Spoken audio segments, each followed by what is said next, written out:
हरे कृष्णा, राधे राधे। आप सभी का स्वागत है मेरे चैनल में। आज की वीडियो में हम सुनेंगे सकट चौथ व्रत की कथा। तो चलिए वीडियो स्टार्ट करते हैं। माघ लगते ही चौथ को गणेश चौथ का व्रत होता है। सुबह पहले सिर सहित नहाएं, मेहंदी लगाएं, सफ़ेद तिल और गुड़ का तिलकुट बनाएं। एक पट्टे पर जल का लोटा, चावल, रोली, एक कटोरी में तिलकुट और रुपए रखकर जल के लोटे पर सतिया बनाएं और चौथ माता व विनायक जी की कहानी सुने।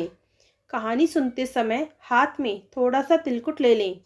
कहानी सुनने के बाद एक कटोरी में तिलकुट और रुपए रखकर हाथ फेरकर सासू जी के पैर छूकर उन्हें दे दें। जल का लोटा और हाथ में लिया तिलकुट उठाकर रख दें। शाम को चांद को अर्घ देकर ही भोजन करें। 11 रुपए और तिलकुट जो मिश्रानी कहानी कहें उसे दे दें। जब खाना खाएं तो तिलकुट जरूर खाएं। तो ये थी व्रत की विधि। अब सुनते हैं गणेश चौथ सकट चौथ व्रत की कहानी। एक साहूकार और एक साहूकारनी थे। वह धर्म पुण्य को नहीं मानते थे। उनके कोई बालक भी नहीं था। एक दिन पड़ोसन सकट चौथ की कहानी सुन रही थी। तब साहूकारनी उसके पास जाकर बोली, तुम क्या कर रही हो? तब वह बोली कि आज चौथ का व्रत है, इसलिए कहानी सुन रही हूँ। तो साहूकारनी बोली, इसके करने से क्या होगा? तो वह बोली कि इसके करने से अन्न, धन, सुहाग और बेटा सब मिलेगा। चौथ माता सब देंगी। तब साहूकार की बहू बोली कि यदि मेरे गर्भ रह जाए तो मैं 1.25 सेर तिलकुट करूँगी और चौथ का व्रत भी करूँगी। उसके गर्भ रह गया तो वह बोली कि मेरे लड़का हो जाए तो मैं 2.5 सेर का तिलकुट करूँगी। उसके लड़का भी हो गया तो वह बोली कि हे चौथ माता, मेरे बेटे का विवाह हो जाएगा तो 1.25 सेर का तिलकुट करूँगी। जब बेटे का विवाह तय हो गया तो वह विवाह करने चले गए। तब चौथ माता और विनायक जी ने सोचा कि जब से इसके गर्भ रहा है तब से रोज़ तिलकुट बोलती है और अब तो बेटे का विवाह भी हो गया, तब भी एक तिल का दाना दान नहीं दिया। अगर हम इसको परपंच नहीं दिखाएं तो अपने को कलयुग में कोई नहीं मानेगा। अब तो इसके बेटे को 20 फेरों से ही लेना होगा। जब उसके 3 फेरे हुए तो चौथ माता गरजती हुई आई और उसको उठाकर पीपल के पेड़ पर बिठा दिया।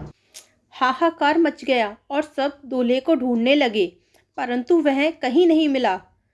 जब लड़कियां गणगौर पूजने गांव से बाहर दूब लेने जाती तब वह कहता, आ मेरे अर्धब्याही।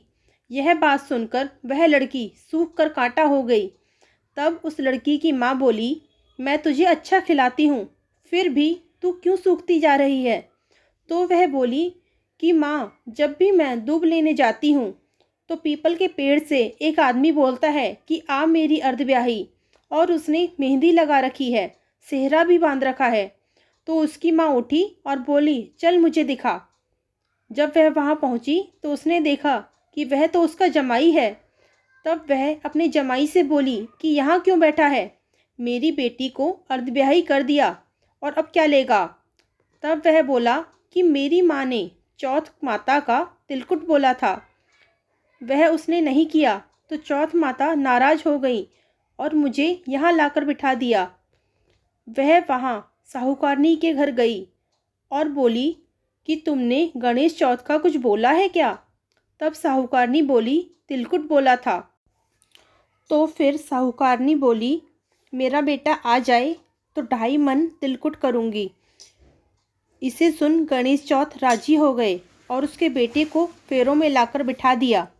बेटे का विवाह हो गया।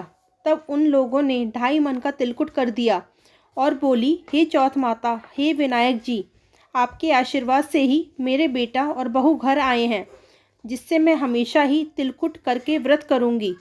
और सारे नगर में ढिंढोरा पिटवा दिया कि सब कोई तिलकुट करके चौथ का व्रत करना। हे चौथ माता, हे विनायक जी, जैसे उसके बेटे बहू को मिलवाया वैसे सबको मिलवाना। कहते सुनते सब परिवार का भला करना। बोलिए चौथ माता की जय, बोलिए गणेश भगवान की जय।